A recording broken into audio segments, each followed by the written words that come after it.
차분히 성경 읽어주는 마리아. 마태복음서 13장에서 15장입니다. 13장. 씨 뿌리는 사람의 비유. 그날 예수님께서는 집에서 나와 호숫가에 앉으셨다.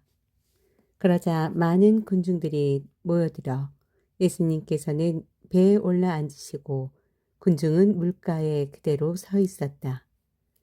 예수님께서 그들에게 많은 것을 비유로 말씀해 주셨다.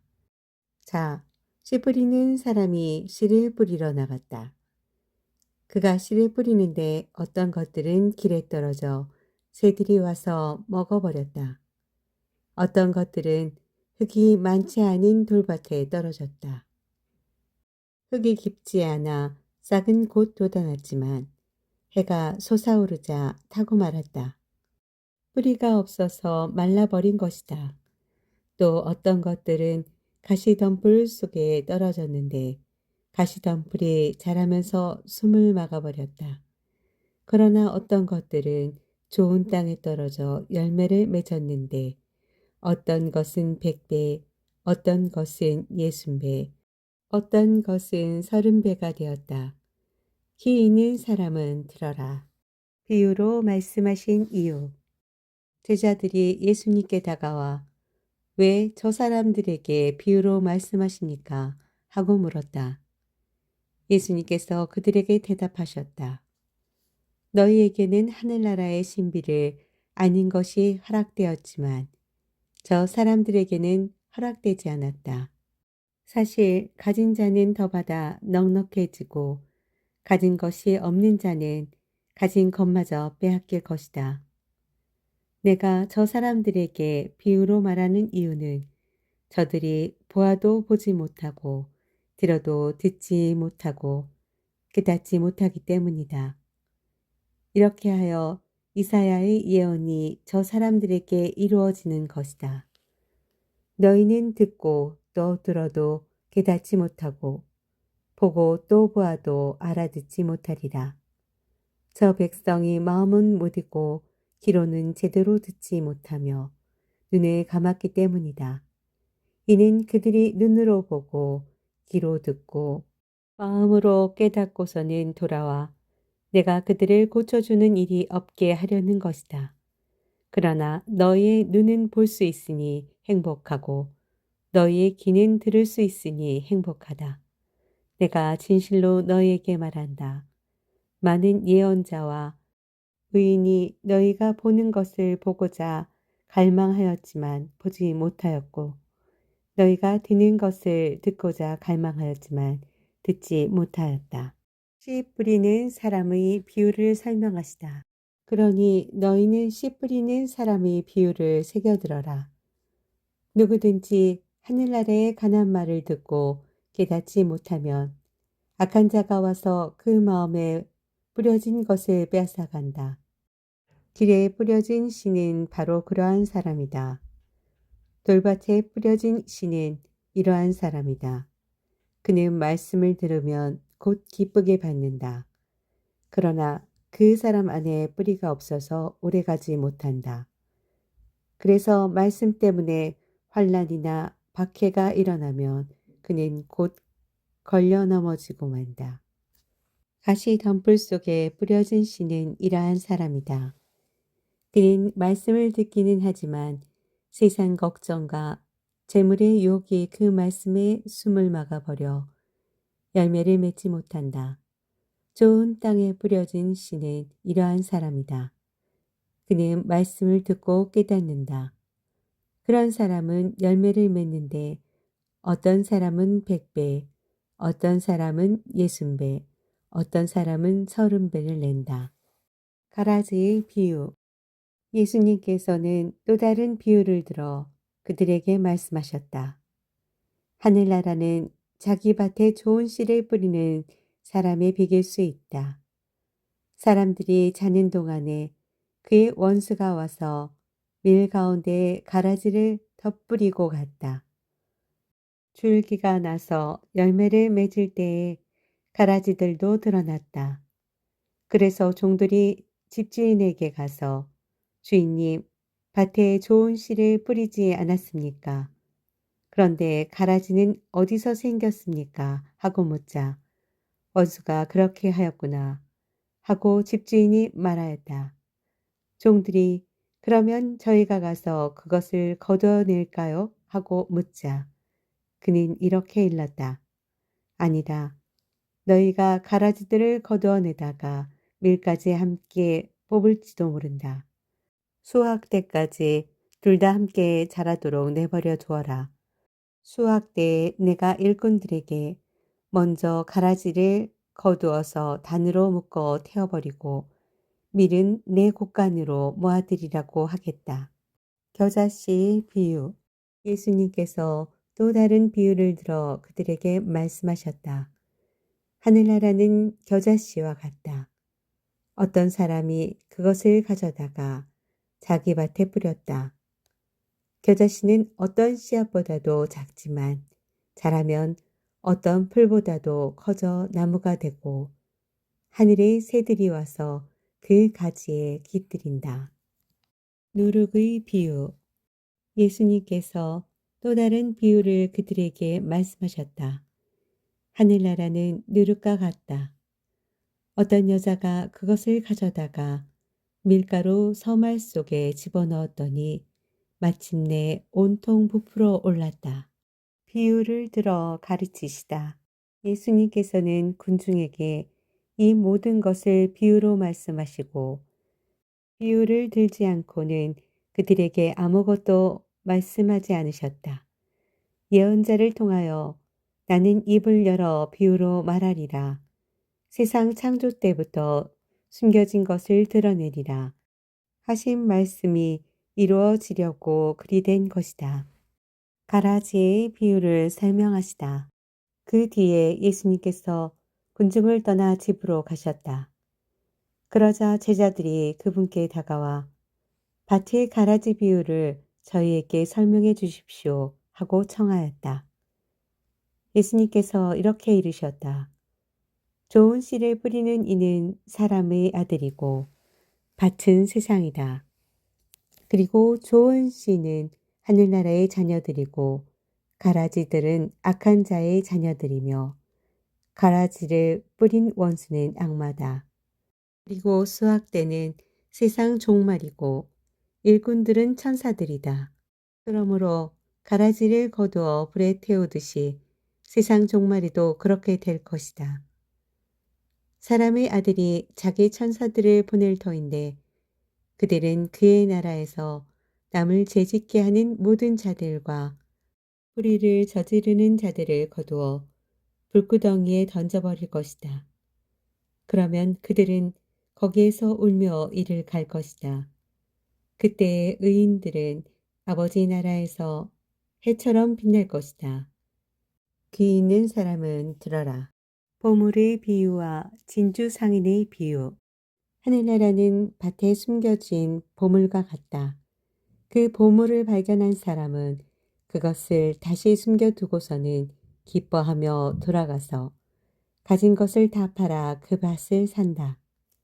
또 하늘나라는 좋은 진주를 찾는 상인과 같다. 그는 값진 진주를 하나 발견하자 가서 가진 것을 모두 처분하여 그것을 샀다. 그물의 비유. 또 하늘나라는 바다에 던져 온갖 종류의 고기를 모아들인 그물과 같다. 그물이 가득 차자 사람들이 그것을 물가로 끌어올려 놓고 앉아서 좋은 것들은 그릇에 담고 나쁜 것들은 밖으로 던져버렸다. 세상 종말에도 그렇게 될 것이다. 천사들이 나가 의인들 가운데에서 악한 자들을 가려내어 불구덩이에 던져버릴 것이다. 그러면 그들은 거기에서 울며 이를 갈 것이다. 비유를 끝맺는 말씀.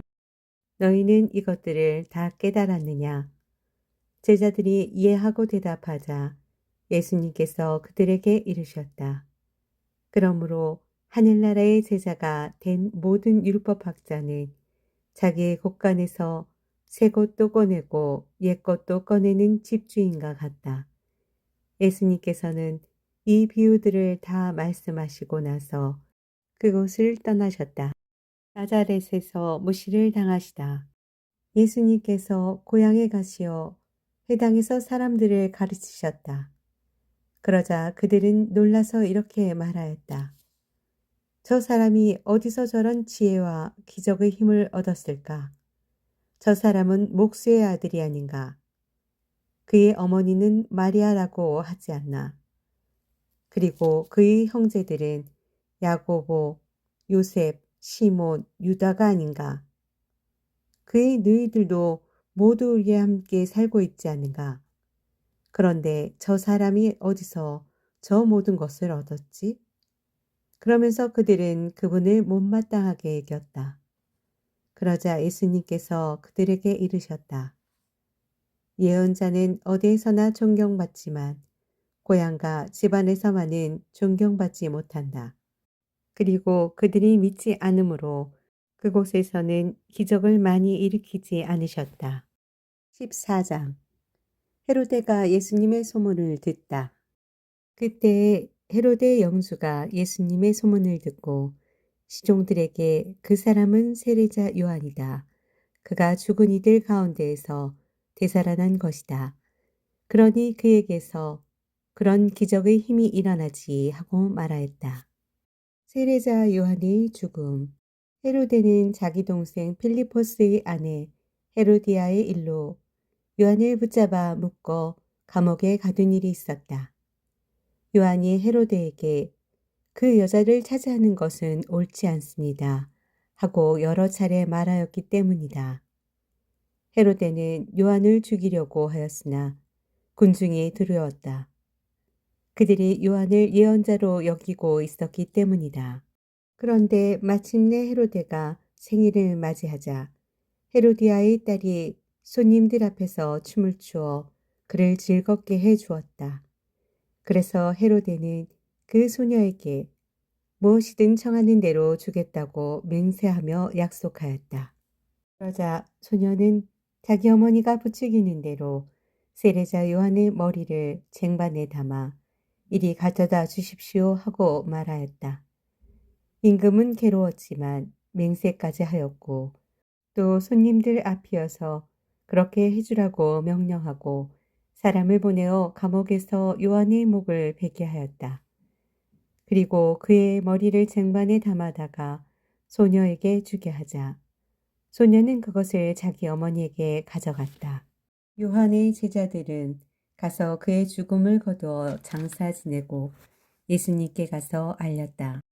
5천 명을 먹이시다. 이 말을 들으신 예수님께서는 거기서 배를 타시고 외딴 곳으로 물러가셨다.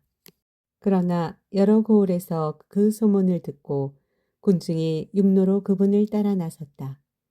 예수님께서는 배에서 내리시어 많은 군중을 보시고 가엾은 마음이 드시어 그들 가운데 있는 병자들을 고쳐주셨다. 저녁 때가 되자 제자들이 예수님께 다가와 말하였다. 여기는 외딴 곳이고 시간도 이미 지났습니다. 그러니 군중을 돌려보내시어 마을로 가서 스스로 먹을 거리를 사게 하십시오. 예수님께서 그들을 보낼 필요가 없다. 너희가 그들에게 먹을 것을 주어라 하고 이르시니 제자들이 저희는 여기 빵 5개와 물고기 2마리밖에 가진 것이 없습니다. 하고 말하였다.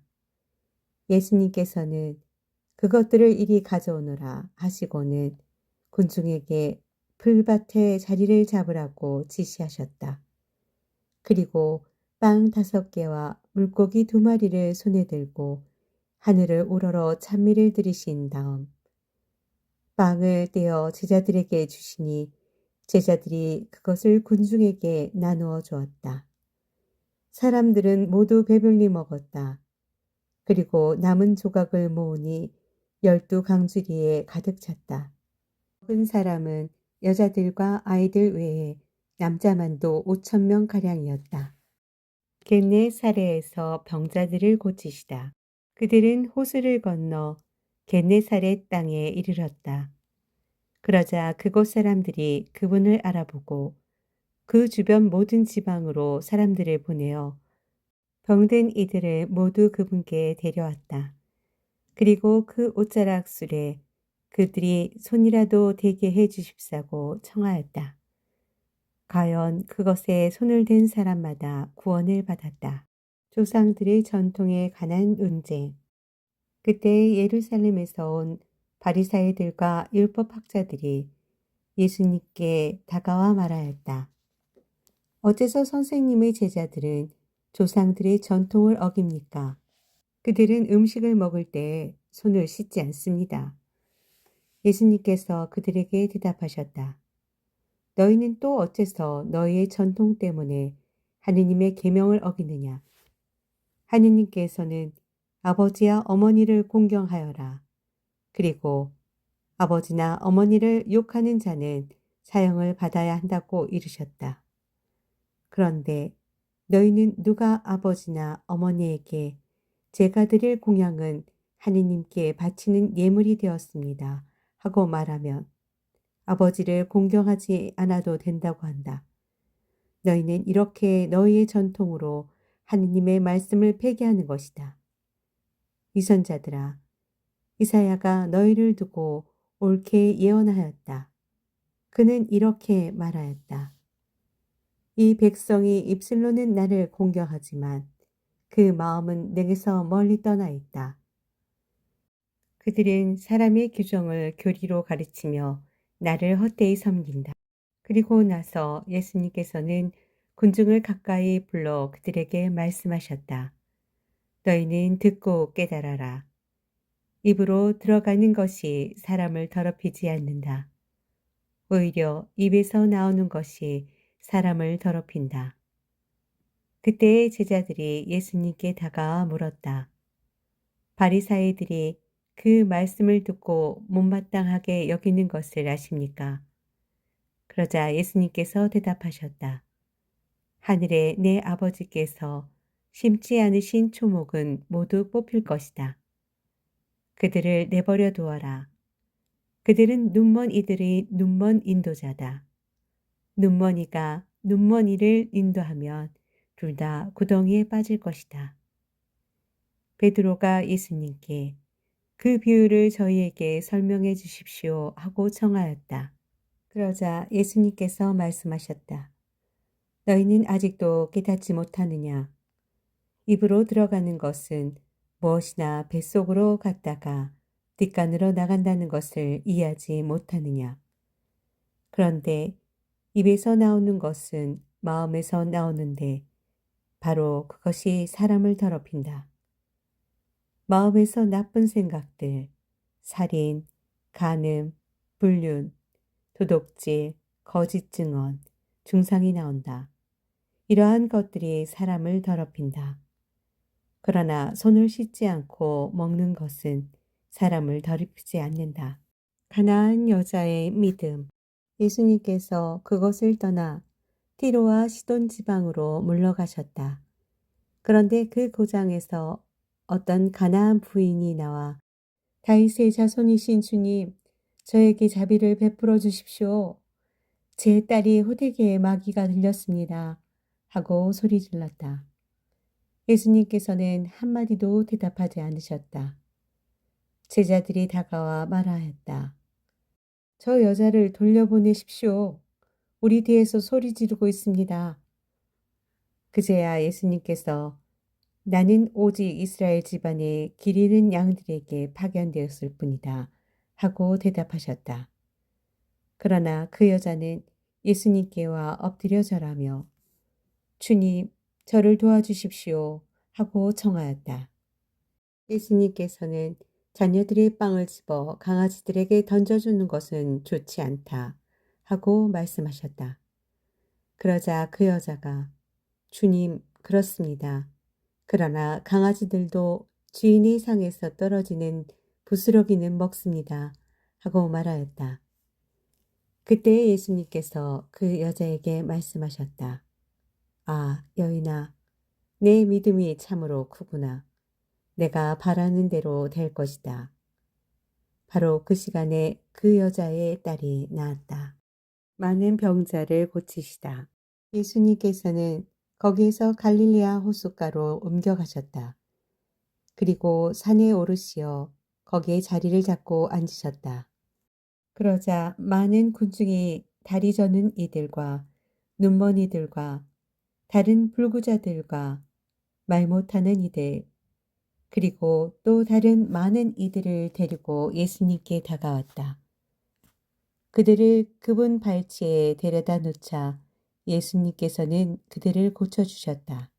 그리하여 말 못하는 이들이 말을 하고 불구자들이 온전해지고 다리 저는 이들이 제대로 걸으며 눈먼 이들이 보게 되자 군중이 이를 보고 놀라 이스라엘이 하느님을 찬양하였다. 4,000명을 먹이시다. 예수님께서 제자들을 가까이 불러 이르셨다. 저 군중이 가엾구나. 벌써 사흘 동안이나 내 곁에 머물렀는데 먹을 것이 없으니 말이다. 길에서 쓰러질지도 모르니 그들을 굶겨서 돌려보내고 싶지 않다. 제자들이 예수님께 이 광야에서 이렇게 많은 군중을 배불리 먹일 만한 빵을 어디서 구하겠습니까? 하고 말하였다. 예수님께서 너희에게 빵이 몇 개나 있느냐 하시자 그들이 7개가 있고 물고기도 조금 있습니다 하고 대답하였다. 예수님께서는 군중에게 땅에 앉으라고 분부하셨다. 그리고 빵 7개와 물고기들을 손에 들고 감사를 드리신 다음 떼어 제자들에게 주시니 제자들이 군중에게 나누어 주었다. 사람들이 모두 배불리 먹었다. 그리고 남은 조각을 모았더니 7바구니에 가득 찼다. 먹은 사람은 여자들과 아이들 외에 남자만도 4,000명이었다. 예수님께서는 군중을 돌려보내시고 나서 배를 타고 마가단 고장으로 가셨다.